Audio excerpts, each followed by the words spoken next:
शुण दुनिया रे किछि भी चाहेनी मु धन संपत्ति बड़ घर ना बहुत टंका किछि भी दरकार नहीं मोर बास तुम ओठरे हस आउ मो प्रति तुमर थिबा विश्वास आउ भल पाइबा तुम दुखरे दुखी आउ तुम खुशी रे खुशी होई तुम पादरे पाद मिसई चालुथिबी ए जन्म कौन 7 जन्म जाए मु तुमर साथी होई रहिबी।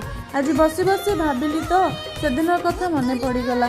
आज को गोटे वर्ष पूर्व आमे गोटे बंधन रे बांधी सेदिन जो दिन आमे दुहे आम परिवार बंधु परिजन मानंकु सांगरे नहीं मिसिथिले केमिति सेही संपर्कर गंठी को बांधी आज जाए ताकू सजाड़ी रखिचंती आउ आशा करे माँ मंगलार कृपारू बापा माँ को आशीर्वादरू आम भितरे थिबा किछि खटा मिठा संपर्क बहुत सारा झगड़ा और प्रेमर सह आमर एही जीवन बीती जाऊ। जानिछ दन मु काहेकि तुमको बाबा बोली डाके मो जीवन रे मु 2 जण बाबा नामक व्यक्ति को बहुत भल पाए।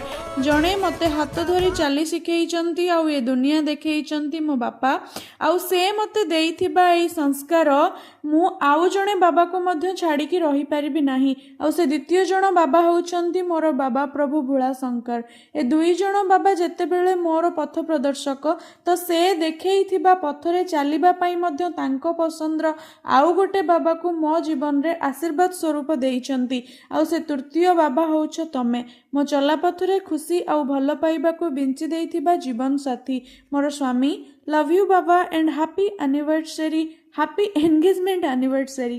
थैंक यू बाबा, I love you so much.